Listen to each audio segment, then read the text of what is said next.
Pharaoh Akhenem prepares to wed Princess Neferura in a union meant to solidify his power.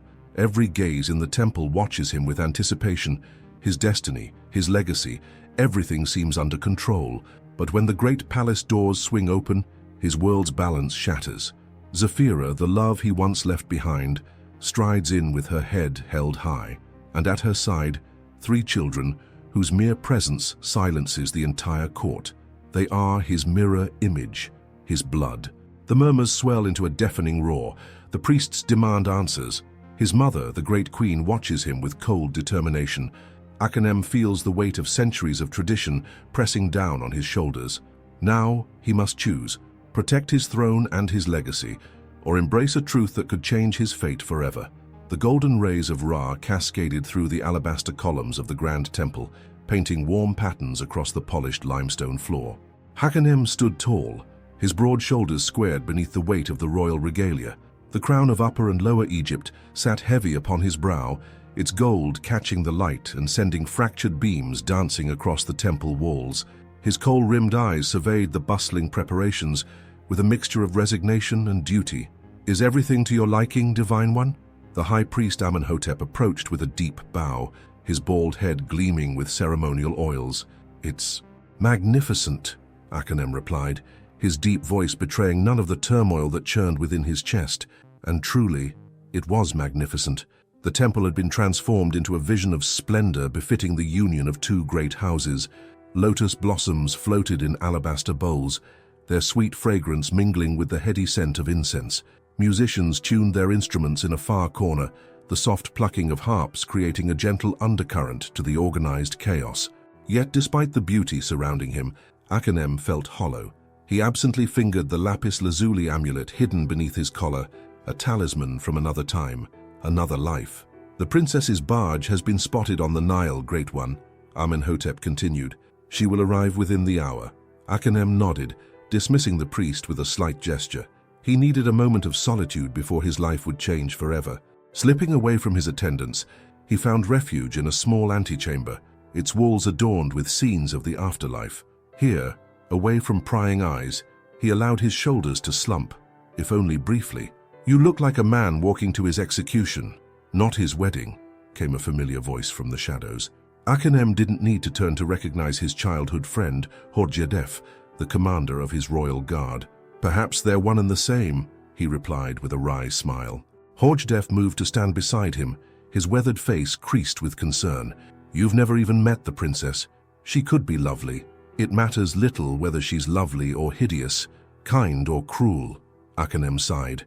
"This marriage isn't about love or compatibility. It's about securing the northern territories and quelling the unrest in the delta. Such is the burden of the living god," Horjadef said, not unkindly. "But I've heard Princess Neferura is both beautiful and educated, skilled in music and versed in diplomatic affairs." "So the emissaries claim." Akhenem traced a hieroglyph on the wall, one representing eternity. "Did you know my father once told me that the hardest sacrifice a pharaoh makes isn't his freedom or his youth, it's his heart?" Horjadef remained silent, knowing when his friend needed not counsel but simply a listening ear. "I thought he was being dramatic," Akhenem continued. "Now I understand." His mind drifted to sun-dappled memories by the river, to laughter like music, to eyes the color of the midnight sky. To Zafira, the sound of trumpets jarred him from his reverie. "It seems your bride has arrived ahead of schedule," Horjadef observed. Akhenem straightened, the momentary vulnerability vanishing beneath the mask of pharaonic dignity. "Then we shouldn't keep her waiting." The 2 men made their way through the labyrinthine corridors of the temple, passing servants who pressed themselves against the walls in deference. As they approached the main hall, the Rekit Reru, the royal announcing herald, caught sight of him and immediately sounded his staff against the floor. "Make way for the Lord of the 2 lands, beloved of Ma'at, divine of countenance, son of Ra, Akhenem." The assembled nobles bowed low as Akhenem entered, a sea of bejeweled heads dipping in unison. He took his place upon the ceremonial dais, flanked by the most powerful members of his court. To his right stood the imposing figure of his mother, Queen Mother Merit, her face an expressionless mask of perfection beneath her elaborate headdress. Her influence was unmatched in the kingdom, her word often carrying more weight than his own among the elder council members who still saw him as the boy who had ascended the throne too young. "Smile, my son," she whispered, her lips barely moving. Her groom should look eager, not as though he's been sentenced to the copper mines. Akhenem adjusted his expression accordingly, though the smile didn't reach his eyes.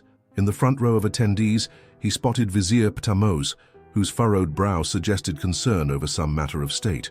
Beside him stood the high priestess of Isis, her cryptic gaze fixed on Akhenem with unsettling intensity. These were the power players of his kingdom, each with their own agendas, their own visions for Egypt's future, and he was the game piece they all sought to move. The trumpets sounded again, this time accompanied by the rhythmic beating of drums. The massive cedar doors at the far end of the temple swung open to reveal a procession of dancers, their lithe bodies weaving intricate patterns as they entered. Behind them came bearers carrying chests of treasure, the bride's dowry on display for all to witness. Gold glinted, precious stones sparkled, and exotic goods from lands far beyond Egypt's borders elicited gasps of appreciation from the onlookers. "Quite impressive," Queen Mother Merit remarked, her eyes calculating the value of each chest that passed. "The alliance will be profitable, at least." Akhenem said nothing. His gaze was fixed on the end of the procession, where a covered litter approached, borne on the shoulders of 8 muscular servants. The litter was decorated with symbols of Kemet's royal house, intricate patterns of silver and gold thread catching the light with each swaying step. The procession halted before the dais, and the litter was carefully lowered to the ground. There was a moment of breathless anticipation as a female attendant approached and pulled back the diaphanous curtains. Princess Neferura emerged like a vision from the realm of the gods. She was indeed beautiful, with delicate features and almond-shaped eyes lined with kohl. Her slender form was adorned in the finest linen, so sheer it seemed to float around her like mist. A collar of gold and carnelian encircled her graceful neck, and a diadem of similar design rested upon her head, denoting her royal status. Akhenem descended from the dais as tradition dictated, extending his hand to his bride-to-be. She placed her small hand in his, and he was surprised to find it cool and steady, betraying none of the nerves one might expect from a young woman about to marry a foreign ruler. "Welcome to your new home, Princess Neferura," he said, his voice carrying throughout the hushed temple. "Egypt embraces you as I do." She inclined her head respectfully, her dark eyes meeting his with surprising directness. "I come with an open heart, great Pharaoh, ready to serve as your wife and as a daughter to your kingdom." Her voice was melodious, her Egyptian flawless, if slightly accented. There was intelligence in that gaze, and something else, a shrewdness that suggested she too understood exactly what this union represented. The high priest stepped forward, his arms raised to the heavens. "Let the union of Pharaoh Akhenem and Princess Neferura be blessed by Amun-Ra, by Osiris and Isis, by all the gods who watch over the two lands." The assembled crowd erupted in cheers and blessings. Musicians struck up a celebratory melody, and attendants moved forward with offerings of wine and honey cakes to begin the feast that would precede the actual wedding ceremony at sunset. As Akhenem led his bride-to-be toward the banquet hall, an odd sensation prickled at the back of his neck, the feeling of being watched with an intensity that went beyond the usual scrutiny he endured as pharaoh. He scanned the crowd discreetly, but saw nothing amiss among the smiling, celebrating faces. Yet something had shifted in the air, like the subtle change in pressure before a desert storm. Some instinct, honed through years of navigating court intrigues, whispered that despite all the meticulous planning, despite all the political maneuvering that had brought them to this moment, the day would not unfold as expected. "Is something troubling you, my lord?" Princess Neferura asked, her perceptive gaze catching his momentary distraction. Akhenem smoothed his expression and squeezed her hand reassuringly. "Not at all, princess. Today is a day of joy, not troubles." But as the festivities commenced around them, as nobles vied for positions closer to the royal couple, as his mother charmed the Kemet emissaries, as wine flowed and music played, he couldn't shake the persistent feeling that somewhere, beyond the temple walls, the threads of fate were being rewoven in ways he could not yet perceive.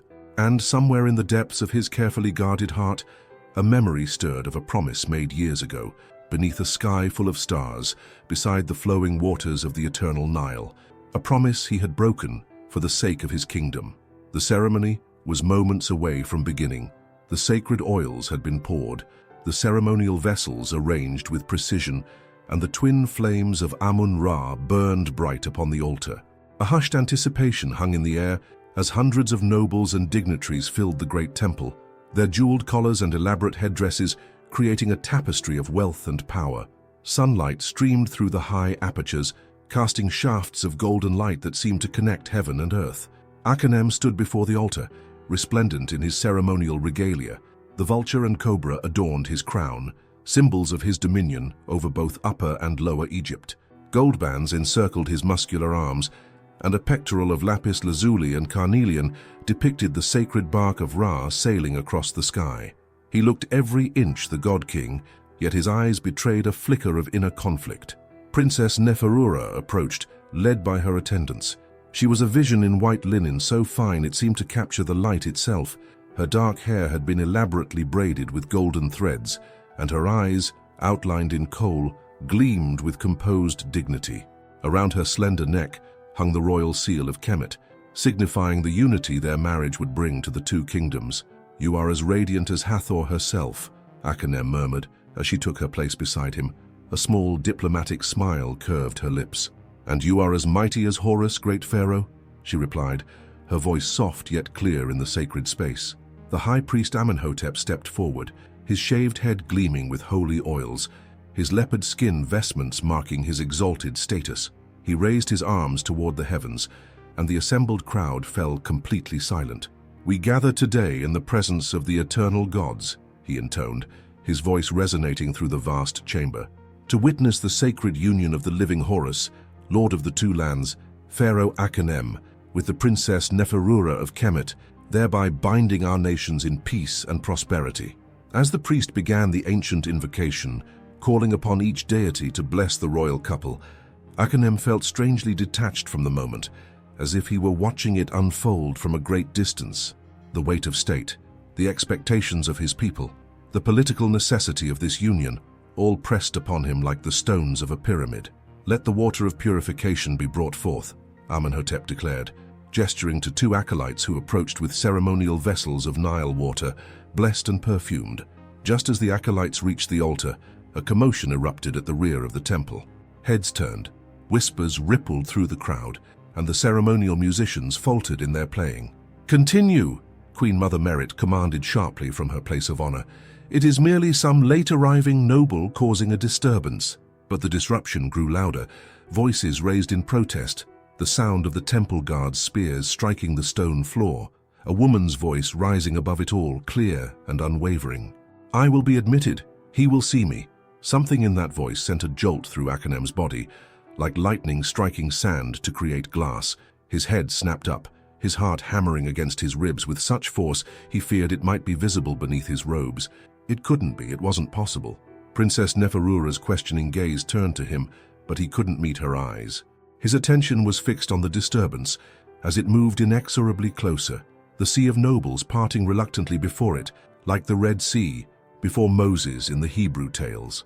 And then she was there, standing at the end of the central aisle, her presence commanding the attention of every person in the vast space. Zafira. Years had passed since he had seen her, yet she was at once achingly familiar and startlingly changed. Gone was the carefree girl who had stolen his heart with her laughter and defiance. In her place stood a woman of regal bearing, her beauty matured and deepened by time and, he suspected, by hardship. She wore a simple dress of indigo-dyed linen, unadorned save for a single silver ankh at her throat, a stark contrast to the opulence surrounding her, yet somehow more striking for its simplicity. Her eyes, those midnight eyes that had once looked upon him with such love, now burned with a fierce determination. But it was not the sight of Zafira that caused Akhenem's blood to run cold. It was what, or rather, who, accompanied her. 3 children stood beside her, 2 boys and a girl, none older than 6 or 7 years by his reckoning. They were dressed in simple but clean garments, their small shoulders squared with dignity that seemed beyond their years. And their faces. The temple seemed to tilt beneath his feet as Akhenem stared at those 3 small faces, the high cheekbones, the distinctive shape of the eyes, the proud set of the jaw. They were like looking into a mirror that reflected his own childhood. "What is the meaning of this interruption?" Queen Mother Merit's voice cut through the stunned silence. Sharp as a ceremonial knife, she rose from her seat, her face a mask of controlled fury. "Guards!" Remove this woman and her entourage immediately. Temple guards moved forward uncertainly, but Zafira held her ground, her chin lifted in defiance.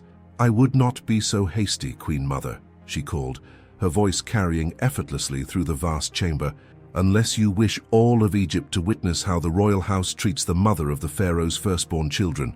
A collective gasp rippled through the assembly. Whispers erupted, growing in volume like the approach of a desert storm. Nobles craned their necks to get a better view of the children, their faces alight with the thrill of scandal. Akhenem stood frozen, unable to speak, unable to move. His eyes locked with Zafira's across the expanse between them, and for a heartbeat, he glimpsed vulnerability beneath her fierce exterior, the echo of a young woman who had once whispered promises to him beneath the stars. Princess Neferura's hand withdrew from his arm, and he felt rather than saw her step slightly away from him, creating a small but significant distance. "This is preposterous," Vizier Ptahmos sputtered, moving to stand between Akhenem and the newcomers. "This woman clearly seeks to disrupt a sacred ceremony with baseless claims. Guards, I ordered you to remove her." "Wait." The word escaped Akhenem's lips before he could consider its consequences. His voice, trained to command armies and quiet council chambers with a single word, silenced the growing tumult instantly. He stepped down from the altar, ignoring the high priest's look of shock and his mother's warning glare. Each step towards Zafira and the children seemed to take an eternity, the polished floor stretching endlessly before him. He was acutely aware of hundreds of eyes following his movement, of history pivoting on this moment. When he reached them, he stopped, standing close enough to see the faint lines at the corners of Zafira's eyes, lines that hadn't been there when they'd last parted, close enough to see the slight tremble of her hand as she placed it protectively on the shoulder of the tallest boy. "Pharaoh," she said, inclining her head in a gesture that managed to be both respectful and subtly mocking. "It has been many years." "Zafira," he replied, her name feeling both foreign and achingly familiar on his tongue. "You choose an interesting moment to seek audience." A flash of the old fire lit her eyes. "Would you have granted me one otherwise? Or would your mother's guards have turned me away, as they have done these past 7 years? 7 years. The weight of that time hung between them, heavy with unspoken words and untold stories. Akhenem's gaze dropped to the children, who stared back at him with undisguised curiosity. The boys had his eyes, his father's eyes, the distinctive eyes of the royal bloodline that stretched back 20 dynasties.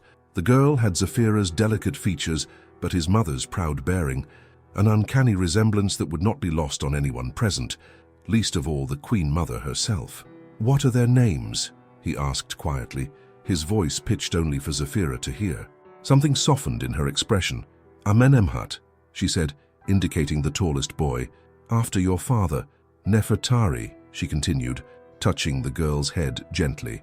"And Thutmose," she finished, resting her hand on the youngest boy, who gazed up at Akhenem with solemn eyes. Names from the royal lineage, names that proclaimed their heritage for all to hear. "How dare you!" Queen Mother Merit's voice shattered the moment as she swept down from the dais, her ceremonial robes flowing behind her like the wings of a falcon. "How dare you bring these children here and claim they are of royal blood?" Zafira met the Queen Mother's fury with remarkable composure. "I make no claims that cannot be proven by merely looking at them, Your Highness. Or are you suggesting that the resemblance they bear to your son and to your late husband is mere coincidence?" Merit recoiled as if struck, her eyes darting to the children's faces. For a brief moment, her carefully controlled facade cracked, revealing shock and recognition, before her features hardened once more. "Many children in Egypt have dark eyes and strong features," she said dismissively, though her voice lacked its usual conviction. "This proves nothing." "Perhaps this will be more persuasive," Zafira replied.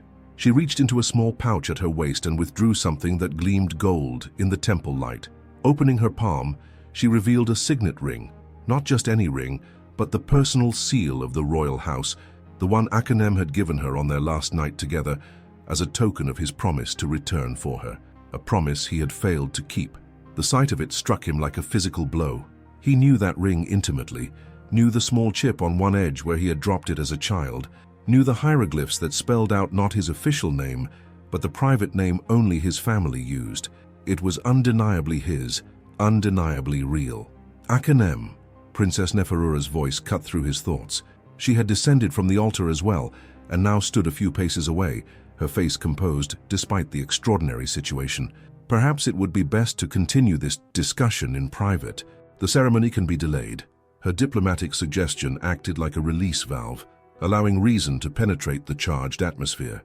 Akhenem nodded gratefully, finding his voice at last. Yes, that would be wise.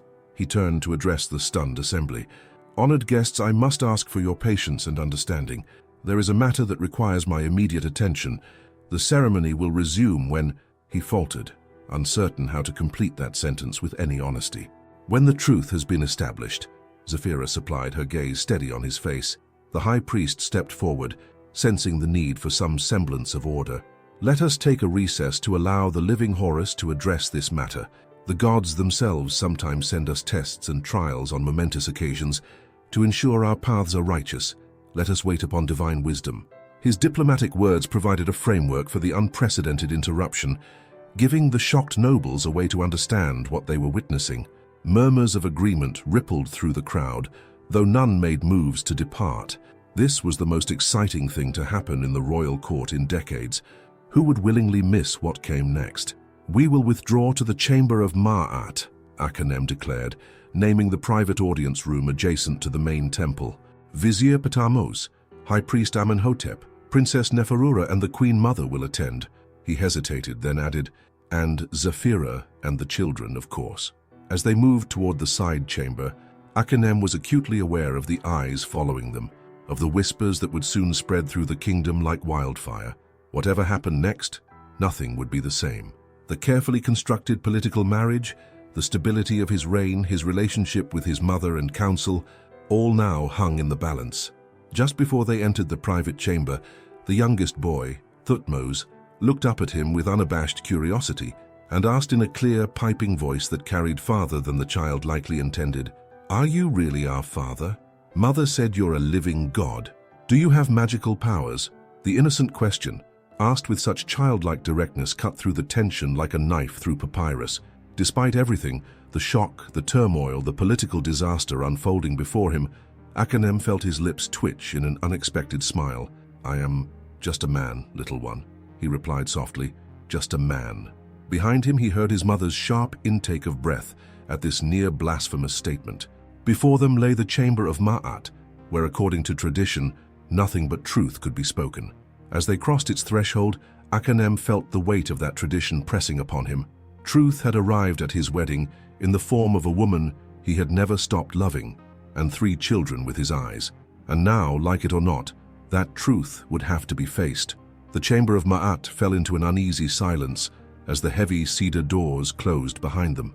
Unlike the grand spectacle of the main temple, this room was designed for truth and judgment, its walls adorned with images of the goddess Ma'at, weighing the hearts of the deceased against her feather of truth. The irony of their surroundings was lost on no one. Sunlight filtered through narrow alabaster windows, casting slanted beams across the polished floor. In the center of the chamber stood a single chair, not quite a throne but a seat of authority, where Akhenem would normally sit in judgment. Today he felt more like the judged than the judge. He remained standing, unable to claim that seat while his world tilted on its axis. The children huddled close to Zafira, their eyes wide as they took in the ornate surroundings and the tension-filled faces of the adults. Queen Mother Merit was the first to break the silence, her voice tight with controlled fury. "This is outrageous, an obvious ploy to extort wealth from the royal treasury.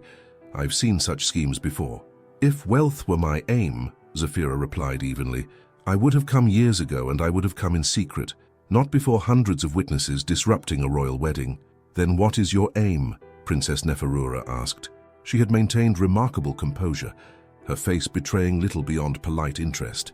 Yet Akhenem noticed how her fingers twisted the ceremonial ring on her hand, the only outward sign of her disquiet. Zafira's gaze shifted to the princess, and something like understanding passed between the 2 women. "My aim is simple: recognition. These children are of royal blood. They deserve to know their father and to be acknowledged by him. Nothing more, nothing less." The vizier scoffed. "Recognition? You expect the living Horus to claim these children based on nothing but a stolen ring and a passing resemblance?" "The ring was given, not stolen," Zafira corrected, her voice sharp. "And I would hardly call it a passing resemblance. Look at them, truly look, And tell me you don't see Pharaoh Akhenem in their faces." All eyes turned to the children, who stood with remarkable dignity despite the scrutiny. The oldest boy, Amenemhat, met their gazes steadily, his chin lifted in a gesture so reminiscent of Akhenem that several people in the room shifted uncomfortably. "Even if there is a resemblance," the high priest Amenhotep interjected carefully, "many men may father children. It does not necessarily follow that these are the pharaoh's offspring." Zafira's eyes flashed. "You suggest I lie? Here in the chamber of Ma'at? Perhaps you've forgotten the penalties for falsehood in this sacred space." "No one is accusing you of lying outright," Queen Mother Merit said, her tone suggesting exactly that. "Merely of misunderstanding. Perhaps you believed these children belonged to my son.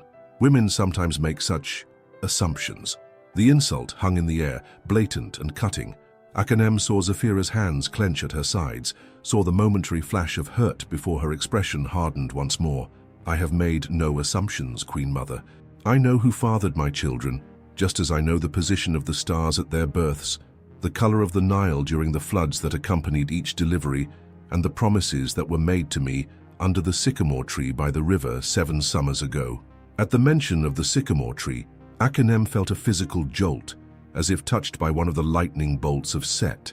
That place had been their secret, their sanctuary from the world. No one else could have known of it.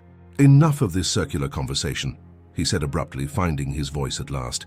"There is a simple way to resolve the matter." All eyes turned to him expectantly. "The royal birthmark," he continued. "Every direct descendant of my grandfather bears it. I have it, as did my father before me and his father before him." The high priest nodded slowly. "The mark of Horus. Yes, this would be definitive proof if the children possess it."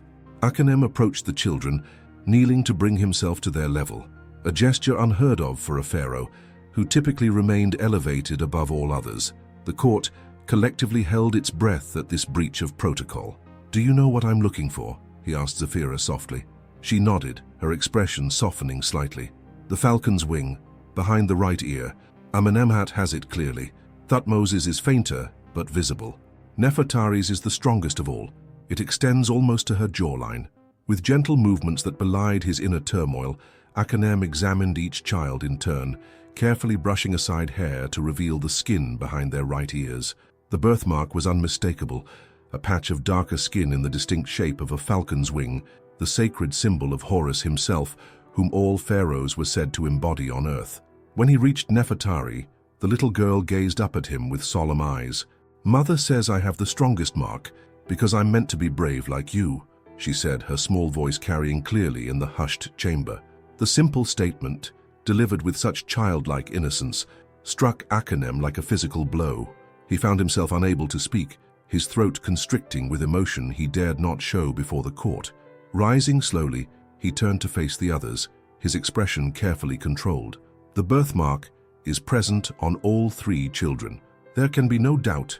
They are of my blood." The chamber erupted into murmurs and exclamations. Queen Mother Merit went pale, gripping the back of a nearby chair for support. The high priest closed his eyes briefly, as if in prayer or resignation. Princess Neferura remained stone-faced, though a muscle in her jaw twitched visibly.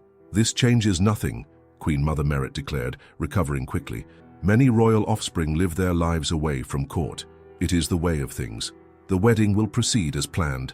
"It changes everything, Mother," Akhenem replied, his voice quiet but firm. "I have lived 7 years not knowing I had children in the world, 7 years that can never be reclaimed. Children you fathered with a commoner, before your betrothal to Princess Neferura," the vizier pointed out. "While regrettable, this need not interfere with the alliance. Provisions can be made for the children, discreetly, of course." "Discreetly," Zafira repeated, the word dripping with disdain. "You mean hidden away, denied their heritage, their father. Be grateful for any recognition at all," Queen Mother Merit snapped.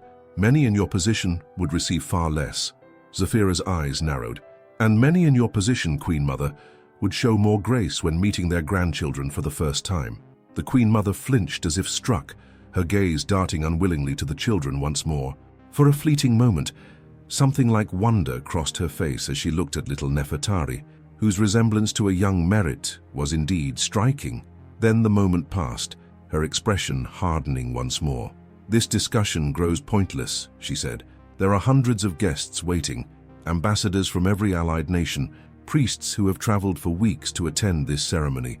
The political ramifications of any delay, perhaps, Princess Neferura interrupted, speaking for the first time in several minutes. We should consider those ramifications carefully. Her voice was cool and measured, betraying none of whatever emotions might be churning beneath her composed exterior. All eyes turned to her in surprise. I came to Egypt to form an alliance through marriage, she continued, an alliance based on trust and mutual respect. Yet it seems that crucial information was withheld during our negotiations. Princess, the vizier began placatingly, surely you understand that these matters— What I understand, she cut him off with surprising authority, is that I stand in a room with 3 royal children whose existence was kept from me, and apparently from their own father. She turned to Akhenem, her gaze direct and unflinching. Were you aware of them, Pharaoh? The question hung in the air, heavy with implication. If he had known and hidden them, he was dishonest. If he had not known, he had been kept in ignorance by his own court, hardly the image of an all-powerful ruler. I was not, he admitted, meeting her gaze steadily. Had I known, much would have been different. Princess Neferura nodded, as if confirming something to herself. Then perhaps it is best if I withdraw to my chambers to consider the situation. The people of Kemet value honesty above all else. I must reflect on what this revelation means for our alliance. With that diplomatic bombshell, she inclined her head respectfully and moved toward the door, her attendants hurrying to follow. Princess, please, the vizier called after her desperately. The ceremony will wait, she finished firmly, until matters of truth and honor are settled to my satisfaction. With a final meaningful look at Akhenem, she departed, leaving a stunned silence in her wake. The high priest cleared his throat uncomfortably. I should inform the guests that there will be a further delay, he murmured, clearly eager to escape the increasingly tense chamber.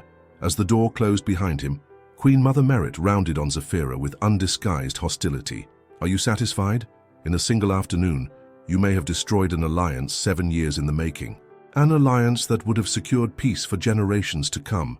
I didn't destroy anything, Zafira replied calmly. Secrets and lies destroyed your carefully laid plans. I merely brought truth into the light, where it belongs. Truth, the Queen Mother scoffed. You know nothing of the burdens of rule, the compromises required, the sacrifices demanded. You see only what you want, like a child grasping for a shiny bauble with no thought for consequence. And you see only politics and power, Zafira countered, with no thought for the hearts involved. She glanced at Akhenem, a wealth of unspoken history in her gaze. Some sacrifices are too great to demand, even of a pharaoh. The little boy, Thutmose, tugged at his mother's dress. Are you angry with us, grandmother? He asked the Queen Mother, the innocent question piercing the tension like an arrow. Merit froze, the word grandmother clearly striking her in some vulnerable place she had thought long armored. For a flickering instant, her formidable facade cracked, revealing the woman beneath the queen, a woman who, despite everything, could not help but see her own blood in the children before her. I am not angry with you, child, she said stiffly. This is a matter for adults to resolve. But you're shouting, Nefertari observed, with a child's brutal honesty. Mother says shouting happens when people let their hearts speak before their minds. A startled laugh escaped Akhenem before he could suppress it, earning him a glare from his mother and a fleeting smile from Zafira. Perhaps the children should wait outside with my personal guard, he suggested, sensing the need to speak freely without young ears present. This discussion may take some time. Zafira hesitated, clearly reluctant to let the children out of her sight in this unfamiliar and potentially hostile environment. They will be safe, Akhenem assured her softly. No harm will come to them while they are under my protection. You have my word. Something passed between them then, a moment of trust despite the years and betrayals that separated them. Zafira nodded slowly. Amenemhat, she said, turning to her eldest, take your brother and sister and wait with the guards. Stay together and be on your best behavior. The boy nodded solemnly, taking his siblings' hands with the confidence of one accustomed to responsibility. Yes, mother. As they filed out, Nefertari turned back suddenly, her small face serious. Father, she said, testing the word carefully, will you tell us about the gods later? Mother says you speak with them. Akhenem felt his heart constrict at being addressed as father for the first time. Yes, he managed. Later I will tell you anything you wish to know. When the door closed behind the children, The adults regarded each other in tense silence, 3 points of a triangle with the fate of Egypt suspended between them. "Well," the vizier said at last, "this is certainly the most eventful wedding ceremony in living memory." "There won't be a wedding ceremony," Queen Mother Merit declared flatly. "You saw the princess's face. She'll withdraw from the alliance rather than enter into a marriage clouded by scandal." "We don't know that," Akhenem countered. "Neferura is intelligent and pragmatic. She may yet see that the alliance benefits both our kingdoms, regardless of personal complications." "Personal complications," Zafira repeated, her tone making the euphemism sound absurd. "Is that what we're calling your children now?" "That's not what I meant," Akhenem said quickly. I know what you meant," she interrupted, her voice softening slightly. "But understand this, I didn't come here to ruin your wedding or your alliance. I came because your children ask about their father every day, because they deserve to know you, and you deserve to know them." For a moment, the years between them seemed to fall away, and Akhenem could see the young woman he had loved, still loved if he were honest with himself. The realization struck him with the force of revelation. Despite everything, the years of separation, the duties of kingship, the political necessities that had driven them apart, his feelings for her remained, buried but undiminished. "The timing is unfortunate," he acknowledged, choosing his words carefully. "But I cannot regret knowing the truth, no matter how complicated it makes things." "How gracious of you," Queen Mother Merit said coldly. Meanwhile, emissaries from every neighboring kingdom are witnessing our family drama unfold in real time. By sundown, word of this will have spread to every court from Nubia to Babylon. Our enemies will see weakness. Our allies will question our stability. "Then we must act decisively," Akhenem said, straightening to his full height, the mantle of Pharaoh settling more firmly on his shoulders. "We must turn truth to our advantage, rather than allowing it to divide us." "And how do you propose to do that?" the vizier asked, genuine curiosity in his voice. Akhenem turned to Zafira, his gaze steady. "What do you want from this? Truly, beyond acknowledgement of the children." She met his eyes unflinchingly. "I want them to know their father. I want them to understand their heritage and their place in the world. I want them to have the education and opportunities their blood entitles them to." She paused, then added more softly, "And I want them to be loved by you as I have loved them these 7 years." The raw honesty of her words humbled him. There was no mention of power, position, or wealth for herself, only concern for her children, their children. "Then they shall have all of that," he declared, "and more. They are royal children, and they will be recognized as such, with all the privileges and responsibilities that entails." Queen Mother Merit gave an exasperated sigh. "You speak as if this is a simple matter of your will. Have you forgotten the political realities, the carefully balanced court factions, the religious implications, the succession questions this will inevitably raise?" Before Akhenem could respond, a commotion erupted outside the chamber. The doors burst open to admit a flustered temple priest, his eyes wide with alarm. "Forgive the interruption, Divine One," he gasped, dropping into a hasty bow, "but there is unrest in the main temple. The nobles grow restless with waiting, and rumors are spreading like wildfire. Some are saying the royal line is in question, others that foreign spies have infiltrated the ceremony. The Kemet delegation appears on the verge of departing, and the ambassador from Hittite is demanding explanations." The vizier groaned audibly. "This grows worse by the moment. We must address them," Akhenem decided immediately. "All of them. Together." "Together?" Queen Mother Merit echoed incredulously. "You cannot possibly mean to present her alongside you as if she is the mother of my children," Akhenem finished, a new firmness in his voice. "That is precisely what she is, Mother, and I will not begin my acknowledgement of these children with shame or secrecy." He turned to Zafira, extending his hand in a gesture laden with significance. "Will you stand with me as we face whatever comes next?" There was uncertainty in her eyes, but beneath it, a flicker of the old trust they had once shared. Slowly, she placed her hand in his. "I will," she said simply.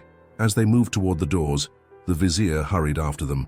"Divine One, I strongly advise against this course of action without further consideration. The diplomatic implications alone have already been set in motion." Akhenem cut him off.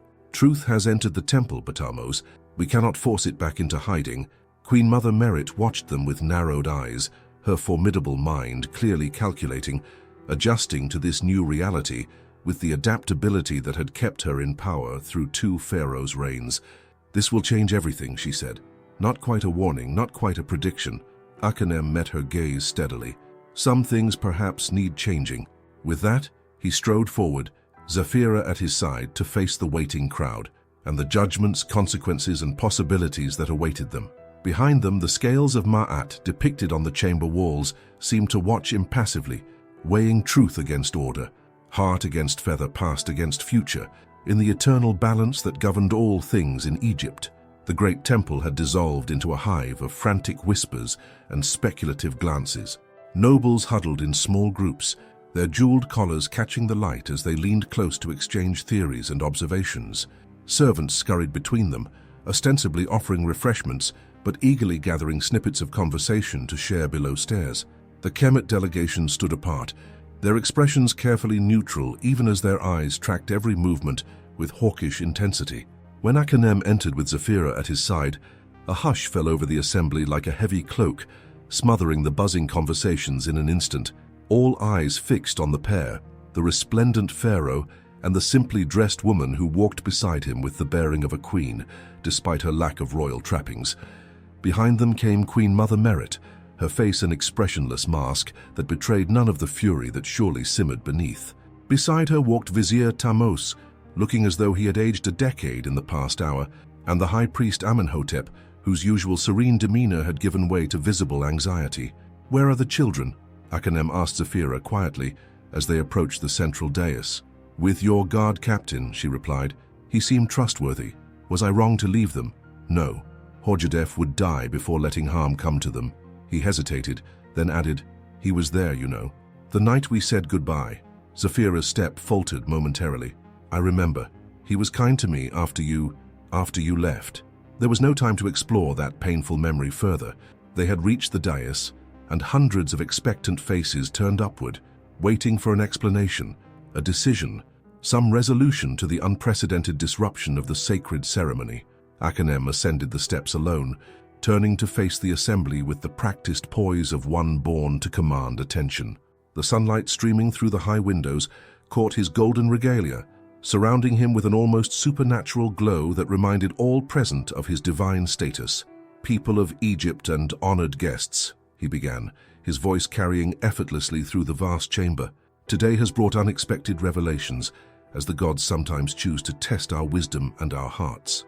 He paused, his gaze sweeping over the assembly, taking in the avid curiosity of the Egyptian nobles, the diplomatic wariness of the foreign delegations, and off to one side, Princess Neferura's inscrutable expression as she watched from beneath lowered lashes.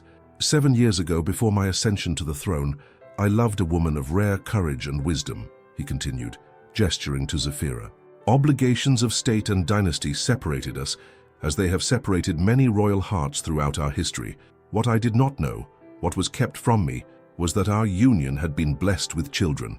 A collective murmur rippled through the crowd at this confirmation of the rumors that had already begun circulating. Queen Mother Merit's expression tightened almost imperceptibly. "Today, these children have come to be recognized, as is their birthright," Akhenem declared. "They bear the mark of Horus that has distinguished the royal bloodline since the time of my grandfather. They are of my blood, and they will be acknowledged as such." The high priest stepped forward then, sensing the need for religious sanction of this dramatic announcement. "The gods reveal their will in mysterious ways," he intoned, raising his arms toward the vaulted ceiling. "That these royal children should make themselves known on this sacred day must surely carry divine significance." It was a masterful improvisation, Akhenem thought, recasting potential scandal as celestial intervention, transforming disruption into divine purpose. The priest's words seemed to ease some of the tension in the room, providing a theological framework for the unprecedented events. But not everyone was placated. "Divine One!" called out Lord Senenmut, a powerful noble whose support was crucial to the stability of the throne. "What of the alliance with Kemet? What of the wedding that we all came to witness?" All eyes turned to Princess Neferura, who remained perfectly composed despite being the sudden center of attention. She stepped forward with graceful dignity, her voice clear and measured when she spoke. "The people of Kemet value truth above all virtues," she said. "We believe that no foundation built on deception can long endure.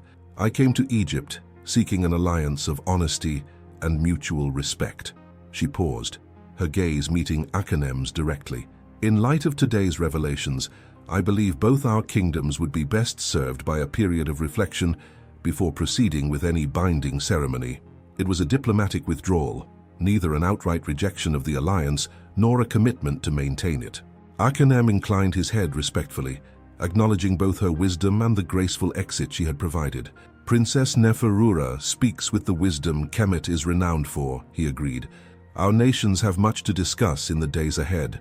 For now, I ask all our guests for their patience and understanding as we navigate these unexpected turns of fate. The assembled nobles murmured among themselves, clearly uncertain how to respond to this unprecedented situation. In Egypt, where every aspect of royal life was governed by ancient protocols and traditions, there was no established procedure for acknowledging royal children who appeared years after their birth, in the midst of a diplomatic wedding. Queen Mother Merit, clearly recognizing the dangerous uncertainty that hung in the air, stepped forward with the authority of decades at court. "A feast has been prepared to honor our distinguished guests," she announced, her voice ringing with a confidence that belied the chaos of the situation. "While the living Horus attends to these personal matters, I invite you all to enjoy the hospitality of Egypt in the Eastern Courtyard." It was a masterstroke, redirecting attention, providing a graceful transition, and subtly reminding everyone of her own considerable power.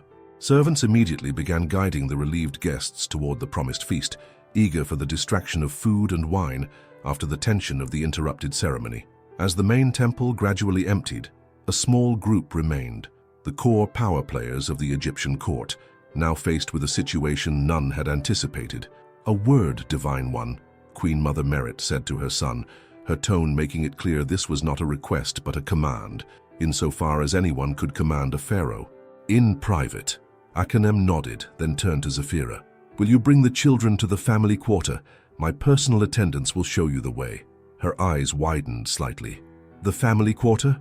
Are you certain that's where my children belong?" he finished firmly. "Yes." Something softened in Zafira's expression, a glimpse of vulnerability beneath her determined exterior. "As you wish, Divine One." The slight emphasis on his title reminded him of how much had changed between them, how the carefree young man who had promised her forever beneath the stars had become the god-king of a mighty empire, bound by obligations she could scarcely imagine. As Zafira departed, escorted by royal guards whose expressions betrayed their bewilderment at this turn of events, Akhenem turned back to face his mother, the vizier, and the high priest. The quartet moved to a small antechamber off the main temple, where the stones themselves seemed to vibrate with the tension between them. "Have you lost your mind?" Queen Mother Merit burst out the moment the doors closed behind them, her carefully maintained public composure shattering like a dropped clay vessel. "Do you realize what you've done? 7 years of diplomatic work ruined, the alliance with Kemet jeopardized, your authority with the court nobles compromised." "I acknowledged my children," Akhenem replied evenly. "Would you have had me deny them, deny the evidence of my own eyes?" "Of course not," his mother snapped. "But there are ways these matters are handled. Discretion, careful introductions, private arrangements. Not this public spectacle." "The public spectacle was not of my making," he pointed out. "Had I known of the children's existence years ago—" "You would have what?" Merit challenged. "Married a commoner instead of securing the northern borders through a royal alliance. Thrown away generations of careful dynastic planning for the sake of your heart." She shook her head in disgust. "I raised you better than that." "With respect, Queen Mother," the high priest interjected cautiously, "the matter now is not what might have been, but what must be done going forward. The children have been acknowledged by the Divine One himself, before hundreds of witnesses. They cannot be unacknowledged." "No one is suggesting that," Merit said, her tone making it clear she wished it were an option. "But the manner of their integration into court life, their status, their mother's position, all of this requires careful consideration." "Indeed," the vizier agreed, stroking his beard thoughtfully. "There are precedents, of course. Royal children born outside of official unions have existed throughout our history. Usually they are raised in noble households, educated appropriately, and sometimes given administrative positions when they come of age. The boys, at least. The girl might be dedicated to a temple, perhaps as a future high priestess." "No," Akhenem said flatly. "They will be raised in the palace, as befits their birth." Merit's eyes narrowed. "And their mother? What of her?" Do you intend to install your former lover in the royal household as well? Have you considered what Princess Neferura will make of that, when you inevitably must continue negotiations for the alliance? Zafira is the mother of my children, Akhenem said simply. Her place is with them. If I may suggest an alternative, the vizier offered carefully, perhaps a separate household could be established for the children and their mother, near enough for regular visits, but distinct from the royal residence itself. This would allow for appropriate acknowledgement while maintaining diplomatic flexibility. The suggestion hung in the air, a compromise that protected politics while acknowledging reality. Akhenem considered it, feeling the weight of kingship pressing down upon his shoulders. It was a rational solution, a path that maintained dignity for all involved while preserving the possibility of the Kemet alliance. Yet something in him rebelled at the thought of once again relegating Zafira to the shadows of his life, of creating distance between himself and the children he had only just discovered. Hadn't he already lost 7 irreplaceable years with them? Before he could respond, a commotion outside the antechamber interrupted their conclave. The doors burst open to admit Horjadef, captain of the royal guard, his face tight with concern. "Forgive the intrusion, Divine One," he said with a hasty bow, "but there is a situation that requires your immediate attention." "What now?" Merit demanded, exasperation clear in her voice. Horjadef shifted uncomfortably. "It's the children, Your Highness, and certain members of the court." Akhenem straightened, alarm flaring in his chest. "Explain." "The woman, Zafira, was escorting the children to the family quarter as instructed when Lady Hennetzen and her coterie intercepted them in the grand corridor," Horjadef reported grimly. "Words were exchanged, unpleasant ones. When my men attempted to intervene, Lady Hennetzen claimed she was merely welcoming the newcomers to court, but he trailed off, his expression conveying the reality behind the polite description. Akhenem felt a surge of cold anger. Lady Hennetzen was his mother's closest ally and confidant, known for her vicious tongue and political ruthlessness. It required no great imagination to guess what kind of welcome she had offered Zafira and the children. "Where are they now?" he demanded. "In the Eastern Hall. A crowd has gathered. It's becoming problematic." Without waiting for further explanation, Akhenem strode toward the door, his ceremonial robes billowing behind him. Queen Mother Merit hurried after him, her face tight with fury, though whether at the situation or at Lady Henutzen's unauthorized intervention was unclear. They traversed the palace corridors swiftly, servants and nobles flattening themselves against walls to make way. The sounds of raised voices guided them to the Eastern Hall, a vast chamber where courtiers often gathered during the heat of the day to enjoy its shade and cool fountains. Today, those fountains provided a bubbling backdrop to a scene of barely controlled chaos. At the center stood Zafira, her back straight as a spear, the 3 children clustered protectively behind her. Facing her was Lady Hennetzen, a statuesque woman whose beauty had been preserved through expensive cosmetics and whose influence had been secured through decades of political maneuvering. Surrounding them in a loose circle were dozens of courtiers, their faces alight with the unmistakable excitement of those witnessing a spectacle they would recount for years to come. "Hardly the example one wishes to set for impressionable young minds," Lady Hennetzen was saying, as Akhenem approached, her voice pitched to carry to her appreciative audience. "To teach children that one may simply storm into sacred ceremonies, disrupting affairs of state with personal claims, is far better than teaching them that truth should be sacrificed for convenience," Zafira cut in, her voice steady despite her obvious anger. "Or that power grants the right to cruelty." Lady Hennetzen's painted lips curved in a cold smile. "Ah, but you misunderstand, my dear. I speak not of cruelty but of order, of the proper way of things. In Egypt, we have traditions that have sustained our civilization for thousands of years. One does not simply improvise one's way into the royal family." "I would think," Zafira replied, a dangerous edge in her voice, "that blood speaks louder than tradition. Or do you challenge the Divine One's own recognition of his children?" A collective intake of breath swept through the onlookers at this direct reference to Akhenem's divine authority. Lady Henutzen's eyes narrowed, sensing the tactical error in attacking what the pharaoh himself had proclaimed. "I merely suggest," she recovered smoothly, "that there are those who might take advantage of circumstances. A young ruler, a moment of, shall we say, sentimentality. These things happen. But Egypt endures because wiser heads eventually prevail." As she spoke, her gaze drifted meaningfully to Queen Mother Merit, who had entered alongside Akhenem. The message was clear. The Queen Mother would eventually regain control of this situation, would eventually relegate Zafira and the children to whatever position she deemed appropriate, regardless of Akhenem's momentary declarations. It was at this point that little Nefertari stepped out from behind her mother, her small face set in a perfect miniature of royal dignity. "My grandmother doesn't seem very wise to me," she announced clearly, her child's voice carrying in the sudden hush. "She hasn't even asked our names. Grandfather always said wisdom begins with knowing who you're speaking to."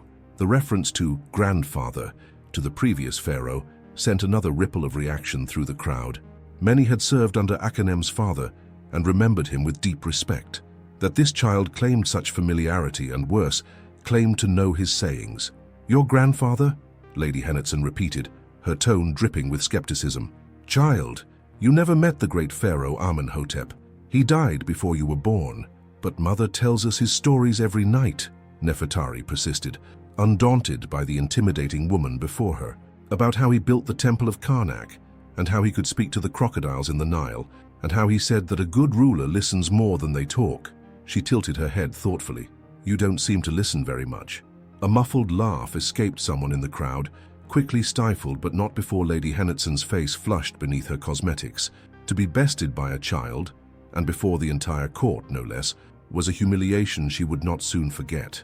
Before she could formulate a response, Akhenem stepped forward, his presence immediately commanding all attention. The crowd parted before him like the Red Sea before Moses, whispers trailing in his wake. "Lady Henetson," he said, his voice deceptively mild, "I'm gratified to see your eagerness to welcome the royal children to court." The noblewoman dropped immediately into a deep curtsy, her expression shifting to one of obsequious deference. "Divine One, I merely sought to ensure that proper protocols were observed. In your absence, I felt it my duty to question what I have myself proclaimed before gods and men," he finished, his tone still pleasant, though his eyes had hardened to obsidian. "To subject children under my protection to public interrogation, to undermine the mother of royal offspring in the eyes of the court?" Lady Henetson paled. "Divine One, I would never presume to—" "And yet you did," he cut her off, all pretense of pleasantry vanishing. "Let me be clear, Lady Henetson, so that no further misunderstandings occur. These children are of my blood. They bear the mark of Horus. Their mother holds my highest esteem. Any word, any gesture, any whispered slight against them is a direct offense against me. Is that understood?" The noblewoman seemed to shrink before their eyes, her formidable presence diminished by pharaonic displeasure. "Perfectly, Divine One. I meant no disrespect." "I'm certain you didn't," Queen Mother Merit interjected smoothly, stepping forward to place a restraining hand on her son's arm.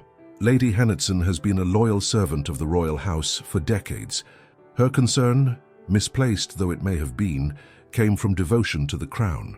It was a diplomatic rescue, allowing the powerful noblewoman to save face while simultaneously reminding everyone of Merit's own considerable influence, including her ability to moderate the pharaoh's anger." The Queen Mother turned to the assembled crowd, her regal bearing commanding immediate attention. "The events of today have been unexpected for us all," she acknowledged. "Change always brings uncertainty. But let us remember that Egypt has endured for thousands of years because of our ability to adapt while honoring tradition." She paused, her gaze sweeping the courtiers. "The Divine One has recognized his children, and so shall we all. The details of their integration into court life will be determined in due course, with proper consideration for all involved." It was masterfully done, accepting the new reality while asserting her own authority over its implementation. The message was clear. Akhenem might have recognized the children, but Merit would control how that recognition translated into practical reality. The crowd began to disperse, sensing that the dramatic confrontation had reached its conclusion. Lady Henetson retreated with as much dignity as she could muster, trailed by her coterie of supporters. The Queen Mother swept away in the opposite direction, pausing only to give her son a pointed look that clearly said, "This discussion is far from over." Left in relative privacy as the hall emptied, Akhenem turned to Zafira and the children, his expression softening. "Are you all right?" he asked them collectively. Zafira nodded, though tension still lined her face. "We've faced worse than painted vipers with sharp tongues." "That's not an answer that reassures me," he replied quietly. Before she could respond, Amenemhat stepped forward, regarding his father with solemn eyes that seemed too old for his young face.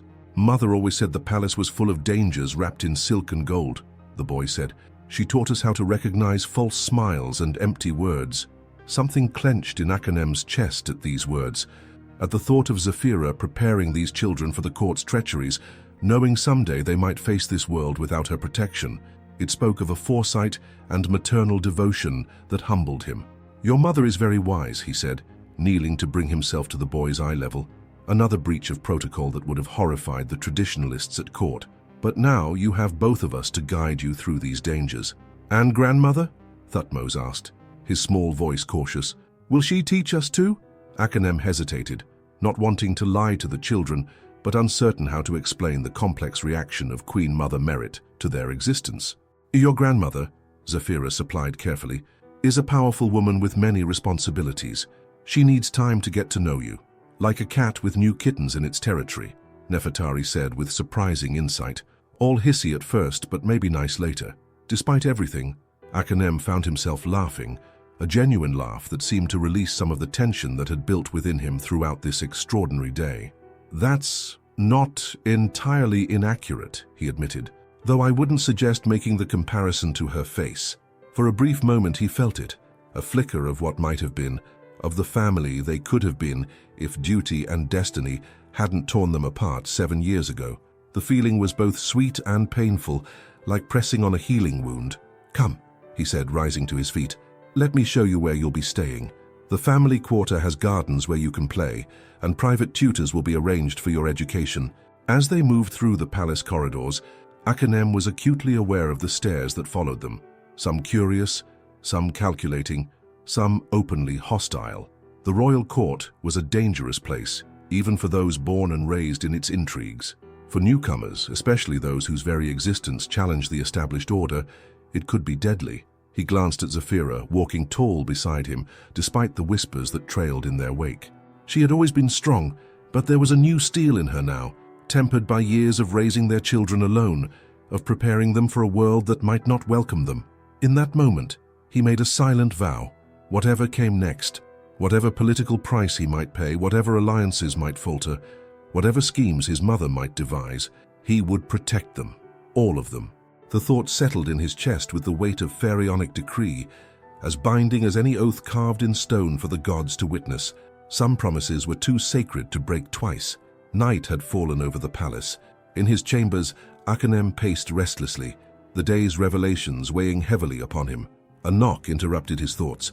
High Priest Amenhotep entered with grave news. "I come from the Sacred Council. Your mother convened us after sunset," the priest said carefully. "There are concerns about the children and their mother." "What trap is my mother laying?" Akhenem asked directly. "The Queen Mother suggests that the children be recognized as yours, but placed with noble families, separated from their mother, and kept at arm's length from you." "And what of Zafira?" Akhenem's voice was low. "She might be appointed as a priestess in a distant temple, an honorable position, and conveniently bound by vows preventing any claims on me or the throne," Akhenem noted bitterly. Amenhotep leaned forward. "The court is already dividing into factions, those loyal to your mother, those supporting your recognition of the children, and most dangerously opportunists who see advantage in the rift between you and the Queen Mother." Another interruption came, Vizier Ptahmos with urgent news. "Princess Neferura requests an audience. If denied, her delegation will depart at dawn." After agreeing to meet the princess, Akhenem made an impulsive detour to the family quarter, where Zafira and the children had been settled. He found her on the balcony, stargazing as she always had years ago. "How are the children?" he asked. "Exhausted, confused, excited, afraid. All at once," she replied. "The Sacred Council will suggest separating you from them," he said bluntly, watching fear flash across her face. "And what will the pharaoh say to this suggestion?" she asked steadily. Before he could answer, a servant announced Princess Neferura was waiting. "Go to your princess," Zafira said. "We will still be here tomorrow, whatever the council wishes." As he reached the doorway, she called softly, "The children ask if their father loves them. What would you have me tell them?" "Tell them their father loves them more than his own life," he answered, voice rough with emotion. "That he would move the Nile itself to protect them, and that nothing, no council, no tradition, no alliance, will ever change that truth." As Akhenem departed to face Neferura, and the impossible choices before him, Zephyra watched him go, wondering if the palace's golden cage would prove more confining than the freedom they had known, and if the man she had loved could find a path where none seemed possible. The Garden of Isis lay bathed in moonlight as Princess Neferura awaited Akhenem. Her face, composed throughout the day's chaos, now revealed genuine hurt. "I expected deceit in politics, Pharaoh, but not in matters of the heart," she said without preamble. "The children's existence was unknown to me," Akhenem replied. "Yet your feelings for their mother are clear to anyone with eyes." She studied him closely. "Do you love her still?" His silence was answer enough. "I came seeking an alliance of equals, not to be an unwanted bride," she continued. "My kingdom deserves better. I deserve better. The alliance remains vital," he began. "An alliance need not require marriage," she interrupted.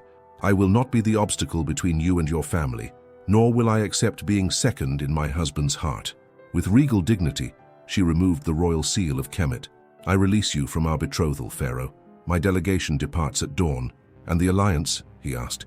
"We will negotiate like the rulers we are, through diplomacy, not marriage beds." With that, she left him standing alone among the lotus blossoms, her gift of freedom weighing like stone in his hands. Dawn found Queen Mother Merit in her private chambers, dispatching messengers with practiced efficiency. Word of Princess Neferura's departure had reached her instantly through her extensive network of informants. "Ensure our agents in Kemet understand their new priorities," she instructed her most trusted advisor. "We must know if the princess truly intends an alliance without marriage." As the messenger departed, Merit turned to her reflection, carefully applying kohl with a steady hand despite her fury. "She won't remain long," she murmured to Lady Henotson, who stood nearby. "This desert flower who bewitched my son." "The children complicate matters," Henotson observed cautiously. "Children can be molded," Merit replied. "Separated from her influence, they'll become proper royal offspring." By midday, whispers circulated through the palace. Zephyra was a sorceress who had ensnared the pharaoh through magic. The children's resemblance was the result of dark arts. Her sudden appearance had angered the gods, explaining the Nile's worrying low level this season. Merit watched these rumors bloom with calculated satisfaction. The court would turn against the interloper soon enough, and even her son would be forced to see reason. 3 days later, Akhenem sat alone in his study, a papyrus scroll before him bearing his mother's royal seal. His face had grown haggard, the weight of opposing forces taking its toll. The document's terms were brutally clear. Zephyra and the children must be sent away. The children to noble households for their education, Zephyra to a distant temple. In exchange, the Sacred Council would acknowledge his paternity officially and guarantee his continued rule without challenge. The implied threat hung unwritten but clear. Defy this compromise, and religious authorities might question his divine authority. Nobles might withdraw support, and neighboring kingdoms might sense weakness. "Your mother offers a path to stability," Vizier Tammuz advised carefully. "The children would have privilege, position, and eventually could return to court." "And their mother?" Akhenem demanded. "There are necessary sacrifices in rulership," the vizier replied, avoiding his gaze. Akhenem stared at the papyrus, hearing Nefertari's innocent laughter echoing from the garden where the children played, blissfully unaware of the forces arrayed against their happiness. "You have until tomorrow's council meeting to decide, Divine One," Tammuz said, bowing as he withdrew. Alone, Akhenem crushed the papyrus in his fist, trapped between the pharaoh's duty and a father's heart. Zephyra felt the change before anyone told her. Servants avoiding her eyes, guards exchanging glances, whispers falling silent as she passed. When Akhenem finally came to her chambers, his face told her everything. "You're sending us away," she said, voice flat. "The children will be placed with noble families," he began, each word clearly painful. "You're to be appointed high priestess at the Temple of Hathor in Abu Simbel. So far from here the children would see you, but never me." Her eyes flashed with fierce disappointment. "You promised them. I have no choice. The council threatens to question my divine right. You are Pharaoh, you have every choice. If I defy them, I may lose my throne. What future would that bring our children?" Zephyra looked at him with clear-eyed assessment. "You were always caught between duty and heart. I had hoped fatherhood might give you courage." She gathered her simple belongings with dignified efficiency. "We leave now, before this place wounds the children more." "Zephyra, no." I won't let them believe their father chose them, then abandoned them again. Better a clean break." She departed with the children, head high despite the tears streaming down little Nefertari's cheeks. As palace gates closed behind them, Akhenem stood motionless, victory and defeat impossible to distinguish. The royal barge cut swiftly through Nile waters, Akhenem standing at its prow, eyes fixed on the horizon. Behind him, a small contingent of his most loyal guards, led by Horjadef, maintained respectful silence. "How much farther?" Akhenem asked. "The traveling party stopped in the village of Abydos, Divine One," Horjadef replied. "They should still be there." 3 days had passed since Zafira's departure, 3 days of going through royal motions, while something fundamental cracked inside him. The breaking point came at dawn, when little Amenemhat's forgotten wooden soldier was discovered beneath a palace cushion. Holding the simple toy, Akhenem had made his decision with sudden crystalline clarity. "There they are," Horjadef pointed to a modest riverside settlement ahead. Akhenem's heart raced as the barge docked. Village inhabitants fell to their knees in shock at the pharaoh's unexpected arrival. He found them in a humble guest house, the children practicing hieroglyphs, while Zafira prepared their journey's next stage. "What I did was unforgivable," he said simply, standing in the doorway. "I will not compound it by losing you again. The throne," Zafira began, "means nothing without you, without them." His voice held newfound certainty. "I am taking you home." Somewhere in the palace, Queen Mother Merit would be discovering his declaration renouncing her authority, but for once the pharaoh's heart had overruled his crown. The throne room vibrated with tension as Akhenem faced his mother across the ceremonial space. His return with Zafira and the children had thrown the palace into unprecedented turmoil. "You defy the sacred council, the nobility, and centuries of tradition," Queen Mother Merit said, her voice controlled despite her fury. "For what? A woman and children you barely know?" "For my family," Akhenem replied simply. "And I do not defy Egypt. I offer her a new path." Around them, court nobles shifted uncomfortably, caught between loyalty to tradition and fear of opposing their pharaoh's direct will.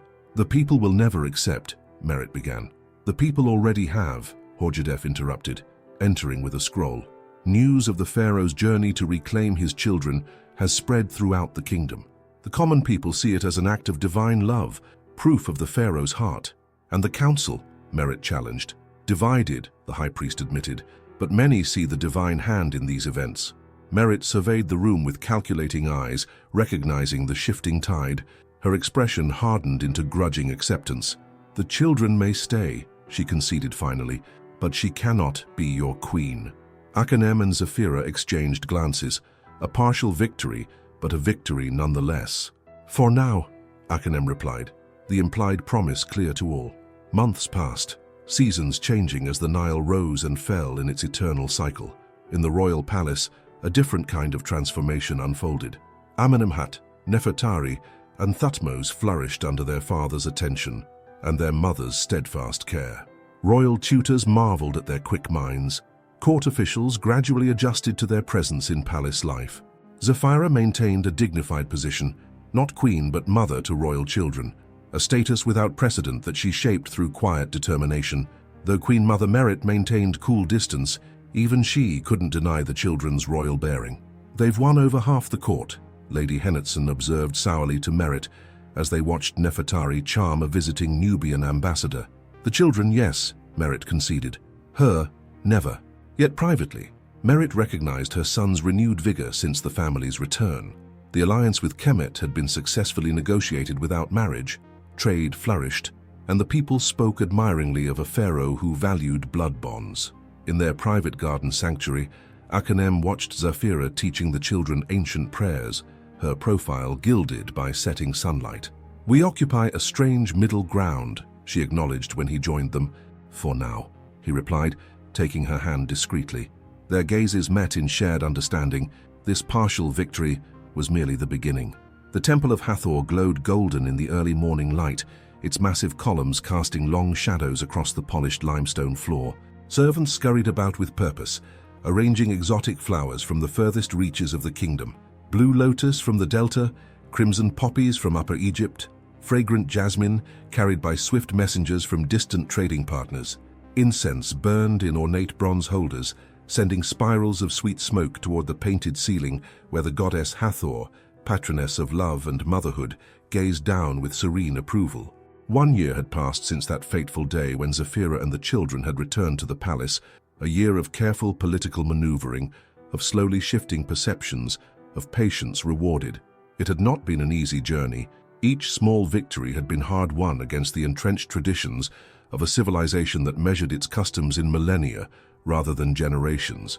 In the private preparation chamber, Akhenem stood before a hammered bronze mirror, his eyes reflecting not the pharaoh who ruled millions, but the man who had finally found courage to follow his heart. His body servant adjusted the ceremonial collar of gold and lapis lazuli around his neck, each gemstone representing a nome of Egypt, a physical reminder of the weight of his responsibilities. "Are you nervous, Divine One?" asked Horjadef, who stood nearby in his finest ceremonial armor, his weathered face betraying rare emotion. Akhenem smiled, an expression that had become more frequent in recent months. "Not nervous," he replied, "but aware of the significance. Today we create something new in a land that worships the ancient. Yet it is that ability to adapt while honoring tradition that has kept Egypt mighty through the ages," observed High Priest Amenhotep as he entered the chamber, his elderly frame moving with deliberate dignity. The goddess Hathor herself reshapes her blessings to suit each generation's needs. The old priest had become an unexpected ally in the past year, his initial caution giving way to genuine support as he witnessed the positive effects of the children's presence on both the pharaoh and the court. It was he who had proposed the compromise that made today's ceremony possible, a new designation that honored Zephyra without undermining the complex political hierarchy of royal wives that had sustained Egyptian diplomacy for centuries. "Is she ready?" Akhenem asked, unable to keep a note of eagerness from his voice. "The mother of your children prepares with the Queen Mother's own handmaidens," Amenhotep replied with a small smile at the pharaoh's transparent emotion. "And the children are practically dancing with excitement. Young Thutmose has asked at least 20 times if the ceremony means he can officially call Lady Zephyra Mother of the Pharaoh's Heart in public." Akhenem laughed, the sound echoing against the chamber walls. "Leave it to my youngest to find the longest possible title to use at every opportunity." In another wing of the vast temple complex, Zephyra sat perfectly still as skilled hands applied the traditional kohl around her eyes. The past year had changed her, not diminished her strength, but tempered it with newfound diplomatic skill and patience. She had learned to navigate the treacherous waters of court politics while remaining true to herself, refusing to be either cowed by tradition or embittered by opposition. "You look beautiful, Mother," said Nefertari, watching the proceedings with rapt attention. At 8 years old, she had blossomed in the palace environment, her natural dignity and quick intelligence earning her the affectionate nickname Little Merit among the court ladies, a comparison that secretly pleased the Queen Mother far more than she would ever admit. "The most beautiful in all Egypt," agreed Amenemhat seriously. The eldest child had grown tall for his age, his bearing increasingly reminiscent of his father's. As heir to Akhenem's bloodline, though not officially named successor due to the complex politics surrounding their situation, he had thrown himself into his studies with determination, as if understanding instinctively the challenges that might one day face him. Thutmose, the youngest at barely 6, was less contained in his excitement, bouncing on his toes as he watched the handmaidens arrange a circlet of fresh flowers in his mother's hair. "Will Father give you a golden crown today? Will you have a special throne? Will everyone have to bow to you now?" Zephyra smiled at her youngest's enthusiasm. "No golden crowns, my curious one. This is not a coronation, but a ceremony of the heart, something more precious than gold." A soft sound at the doorway drew their attention. Queen Mother Merit stood there, resplendent in her formal regalia, her face an unreadable mask of perfect composure. The relationship between the two women had evolved slowly over the past year, from outright hostility to grudging acknowledgement, to, finally, a complex respect that neither would have predicted. "The temple is filled to capacity," Merit announced, her gaze sweeping critically over Zephyra's appearance. She stepped forward, adjusting the drape of the ceremonial shawl with practiced hands. "Every noble family in Upper and Lower Egypt has sent representatives. Even Princess Neferura dispatched an emissary from Kemet with gifts and formal congratulations." This last detail was delivered with a hint of admiration. The diplomatic achievement of maintaining a strong alliance with Kemet, despite the broken betrothal, had been largely Zephira's accomplishment. Her suggestion of trade concessions and shared military training had proven more valuable to the neighboring kingdom than a marriage alliance. "Thank you for your assistance with the arrangements," Zephira said sincerely. Though she knew Merit had initially agreed to the ceremony only as a political compromise, the older woman's attention to every detail revealed a commitment that went beyond mere duty. Merit's eyes softened momentarily as she looked at her grandchildren, particularly Nefertari, whose resemblance to herself grew more pronounced with each passing season. "They deserve stability," she said simply. "And my son." She paused, something almost vulnerable flickering across her usually impassive features. "My son deserves happiness, even if it comes through unconventional paths." It was perhaps the closest thing to blessing Zephira would ever receive from the formidable Queen Mother, and she accepted it with a graceful nod. The sound of ceremonial trumpets echoed through the temple complex, signaling it was time. The children immediately straightened, assuming the royal bearing they had been carefully taught. Merit arranged herself with regal precision. Only Zephira remained seated for a moment longer, her hand instinctively touching the simple silver ankh she still wore around her neck, the one possession she had brought with her from her former life, a symbol of eternal life that had sustained her through years of separation and uncertainty. "It is time," Merit said, extending her hand in an unprecedented gesture of assistance. Zephira accepted it, rising to her feet with quiet dignity. "Yes," she agreed. "It has been time for many years." The grand hall of the Temple of Hathor fell silent as the massive cedar doors swung open. Akhenem stood before the sacred altar, no longer merely pharaoh, but a man transformed by fatherhood and perseverance. The royal regalia adorned him, the double crown of Upper and Lower Egypt gleaming in the light of 1,000 oil lamps, but his eyes held a distinctly human joy that no amount of divine posturing could disguise. The assembled nobility watched with varying expressions as Zephira entered, the children walking proudly beside her. Her gown, though finer than anything she had worn in her previous life, was notably simpler than the elaborate costumes of the high-ranking noblewomen present, a deliberate choice that emphasized this was not about elevation to royal status, but recognition of something far more fundamental. Amenemhat, Nefertari, and Thutmose took their places in the front row of witnesses, their faces solemn yet barely containing their excitement. Beside them stood Queen Mother Merit, her expression carefully neutral, but her presence itself a powerful statement of official sanction. High Priest Amenhotep stepped forward, his ceremonial leopard skin draped over his shoulders, his voice carrying clearly through the vast space. "We gather today in the presence of Hathor, goddess of love, music, motherhood, and joy, to witness a union blessed by both divine will and human hearts." The priest paused, his gaze sweeping the assembly with subtle emphasis. "The gods choose strange paths for those they favor, yet all roads lead eventually to divine truth. 7 years separated, 7 seasons united, 7 days of official preparation have brought us to this moment of recognition and blessing." Whispers rippled through the crowd at the symbolic use of the sacred number 7, many seeing in it confirmation of divine approval for this unconventional ceremony. When the divine pharaoh Akhenem, living Horus of Egypt, beloved of Mahat, first recognized his children before gods and men, he set in motion events that would test our understanding of tradition and truth. Amenhotep continued, "Today, we acknowledge that both can coexist in harmony, like the meeting of the blue and white Nile to form one mighty river." Akhenem stepped forward then, extending his hand to Zephira. As she placed her hand in his, the assembled witnesses could see the genuine emotion that passed between them, not the formal acknowledgement of a political arrangement, but the connection of two souls who had found their way back to each other against formidable odds. "I take you not as my great royal wife," Akhenem declared, his voice strong and clear, "for that title carries political weight and diplomatic significance that would imbalance carefully negotiated alliances. Instead, I honor you with a title created for you alone, Mowet-en-Hekat, beloved wife of the ruler, mother of my children, keeper of my heart." The new title, crafted specifically for their unique circumstances, satisfied tradition while honoring truth. It granted Zephira official status and protection without disrupting the complex hierarchy of the royal court. "I accept this honor," Zephira responded, her voice steady despite the emotion shining in her eyes. "Not for power or position, but as recognition of bonds that transcend separation, of love that endures beyond time, of family that remains unbroken despite all challenges. The high priest raised his ceremonial staff, officially blessing their joined hands.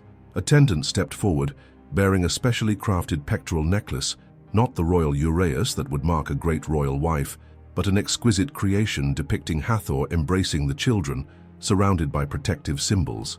As Akhenem placed it around her neck, he leaned close, his voice pitched for her ears alone. 7 years apart, a lifetime together.